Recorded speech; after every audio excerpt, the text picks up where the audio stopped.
우리나라가 서방 국가와 함께 처음으로 수교를 맺은 게 언제인지 아시나요? 1882년 조선은 서양 국가인 미국과 통상조약을 체결합니다. 그리고 그 다음 해인 1883년 7월 조선은 미국에 처음으로 외교사절단을 보내기로 합니다. 여기 신화 에릭 씨와 굉장히 비슷한 외모로 더 유명했던 명성황후 민비의 조카 민영익의 모습도 볼 수 있죠. 그런데 여기 사진을 잘 보면 굉장히 이질적인 서양인의 모습도 보이는데요. 흥미롭게도 이 서양인의 직업이 바로 천문학자인데요. 대체 왜 생뚱맞게 미국의 천문학자가 외교사절단과 함께 사진에 찍혀 있는 걸까요? 그리고 이 천문학자는 대체 무엇을 연구했을까요? 우주먼지의 현자타임즈, 오늘은 이 조선에 찾아왔던 한 천문학자가 평생을 바쳐 연구했던 한 행성에 관한 이야기입니다. 앞서 소개해드렸던 조선에 찾아왔던 미국의 천문학자 이름은 퍼시벌 로웰입니다. 일본을 거쳐 조선에 머무르던 로웰은 직접 자신의 사진기로 고종 황제의 어진 사진을 찍어주기도 했고요. 처음으로 조선이란 나라를 소개한 조선 고요한 아침의 나라라는 그 유명한 기행문을 쓰기도 했습니다. 예전에 2002년 월드컵이 끝나고 히딩크 감독에게 히동구라는 한국식 이름을 선물한 적이 있잖아요. 그때처럼 고종 황제가 직접 조선에서 다양한 활동을 해준 로웰에게 노월이라는 조선 스타일의 이름을 하사해주기도 했죠. 로웰은 원래 굉장히 부유한 집안에서 태어난 금수저, 아니 다이아 수저 출신이었거든요. 그래서 가업을 물려받고 여유롭게 세계 곳곳을 여행하다가 일본을 거쳐 당시 조선이라는 낯선 나라까지 왔던 것이죠. 이후 로웰은 보빙사들과 함께 고향으로 돌아간 이후 19세기 프랑스 천문학자 카미유 플라마리옹이 쓴 행성 화성이란 책에 빠지게 됩니다. 그리고 우리 로웰 도련님은 사업보다 더 재밌는 새로운 취미생활에 매진하기로 결정하죠. 평생을 바쳐 이 화성을 직접 관측해보기로 한 거죠. 그렇게 로웰은 본격적인 천문학자로 전향하게 되죠. 다이아 수저 출신인 만큼 로웰이 천문 연구를 하는 스케일은 남달랐는데요. 로웰은 아예 자기 개인용 천문대를 지어버렸죠. 하인을 시켜서 미국 전역을 돌아다니며 천문대를 짓기 좋은 땅을 찾도록 했고요. 애리조나에 있는 해발 2000m 플래그스테프 산 위에 자신만의 천문대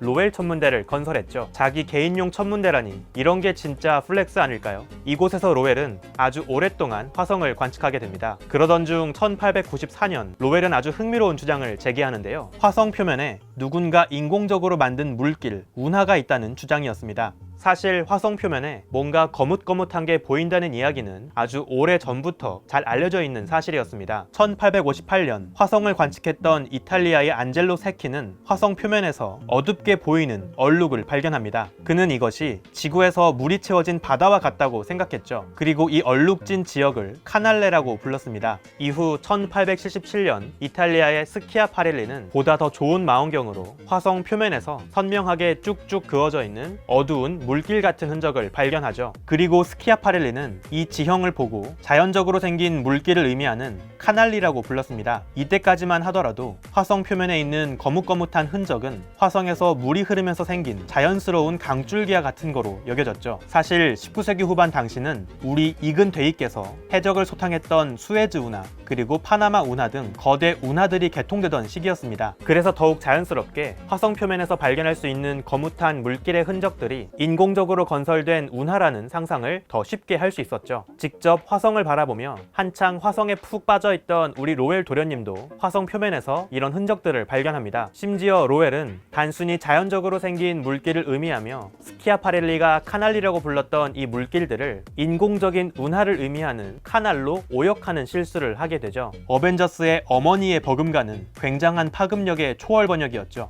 그렇게 로웰은 남은 평생 동안 화성에 살고 있는 어떤 외계 문명이 화성 극지방에 있는 얼음을 녹여서 적도 지방으로 운송하기 위한 인공적인 운하를 건설한 것이란 주장을 계속 펼쳤습니다. 화성에 정말 생명체가 살고 있을까라는 이 아주 오래된 떡밥의 시초는 과거 조선에 우연히 놀러왔던 다이아 수저 천문학자 로웰이라고 볼 수 있죠. 하지만 아쉽게도 실제로 화성에 날아간 로봇들이 화성 표면을 상세하게 관측해보니 로웰이 주장했던 화성 표면에 복잡하게 그려진 운하들의 모습은 전혀 보이지 않았습니다. 오늘날 많은 천문학자들은 아마도 관종이었던 로웰이 약간 과장해서 뻥을 쳤던 게 아닐까 하고 의심을 하기도 합니다. 그런데 인공 운하는 없었지만 과거 화성에도 지구 못지않게 물이 풍부했다는 사실을 암시하는 다양한 지질학적 증거들이 남아있는데요. 화성의 한가운데 아주 깊게 파여 이어져 있는 거대한 협곡 메리너 계곡은 지구에서 가장 거대한 협곡 중 하나인 그랜드 캐니언보다 훨씬 깊고 훨씬 두껍죠. 메리너 계곡은 그 길이만 3000km, 깊이는 최대 8km에 달합니다. 말합니다. 이에 비해 그랜드 캐니언은 길이 350km에 깊이는 1.6km밖에 되지 않죠. 지구의 그랜드 캐니언은 작은 손톱 자국에 불과한 셈이죠. 이 외에도 화성 표면 곳곳에는 사방으로 뻗어있는 다양한 강줄기 비슷한 흔적들이 많이 발견됩니다. 강줄기를 따라 물이 흐르면서 강 하류에 퇴적물이 쌓인 삼각주 지형도 발견되죠. 또 화성에서는 아주 부드럽게 마모된 블루베리같이 둥근 자갈들도 발견되는데요. 이렇게 부드러운 돌멩이가 만들어지려면 물이 흐르면서 돌이 서로 부딪히고 깎여나가는 풍화 침식 과정이 있었어야만 합니다. 이런 블루베리 돌멩이들의 존재 역시 화성의 과거 물이 가득했다는 걸 암시하는 증거 중 하나죠. 특히 화성의 남반구에 있는 고원을 보면 수만여 개의 크고 작은 물줄기들을 볼 수 있는데요. 천문학자들은 바로 이것이 먼 과거 화성 표면에서 액체 상태의 물이 흐르면서 만든 흔적들이라고 생각했죠. 하지만 먼 과거 고대 화성의 기후를 생각해 본다면 이 추측에는 한 가지 문제가 있습니다. 화성의 기후를 시뮬레이션한 대부분의 연구에 따르면 사실 고대 화성의 기후는 지구처럼 따뜻했다기보다는 굉장히 매서운 추위로 차갑게 얼어있는 얼음 덩어리였을 확률이 더 높죠. 그래서 천문학자들은 이 화성 운하들의 정확한 기원을 파악해보기 위해서 약 만여 개의 화성 물줄기들을 캐나다 북극 데본섬에서 빙하가 녹으면서 생긴 물줄기들의 흔적과 비교해보았죠. 흥미롭게도 화성의 운하 구조들 대부분은 단순히 강이 흐르면서 생긴 물줄기보다는 빙하가 녹으면서 생긴 흔적들과 더 높은 유사성을 보여주었죠. 화성 표면에서 볼 수 있는 이 물줄기, 운하들은 모두 가지각색의 모습을 하고 있습니다. 이 중에 일부는 우리가 이전까지 생각했던 것처럼 단순히 물이 흐르면서 만든 강줄기들도 있겠죠. 하지만 이번 새로운 연구에 따르면 화성 표면에 남아있는 운하 대부분은 과거 차갑게 얼어있던 빙하가 녹으면서 만든 노르웨이의 피오르드와 같은 구조였던 것으로 보입니다. 즉 화성의 과거의 모습은 단순히 지구처럼 물로 채워진 바다로 덮여있는 행성이 아니었던 겁니다.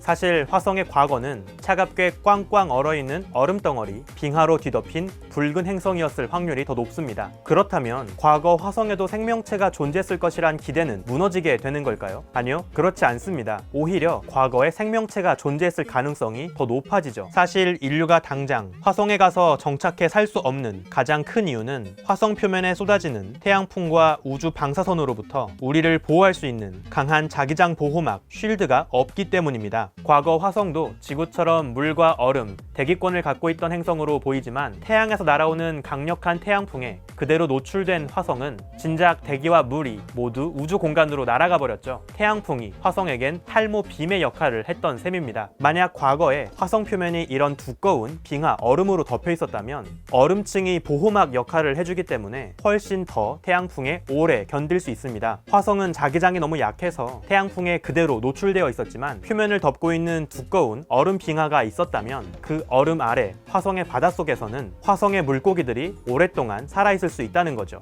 물론 화성에 살던 고대 외계 문명이 인공적으로 만든 운하는 아니었지만 화성에 있는 물길, 운하는 로웰의 허풍대로 정말로 화성에 얼어있던 얼음이 녹아서 만들어진 물길이었던 셈이죠. 이번 새로운 논문을 통해서 과거 자기장이 없었던 화성에서도 생명체가 존재했을 가능성이 더욱 높아진 만큼 머지않은 미래 화성 탐사 로봇과 유인 탐사를 통해서 화성 땅 밑에 묻혀있을 화성 빙어들의 화석을 발견하는 날이 오기를 기대해봐도 좋겠습니다. 현자타임즈 오늘의 이야기는 여기에서 마칩니다. 구독과 좋아요도 함께 부탁드릴게요. 우주먼지 여러분 감사합니다. 안녕.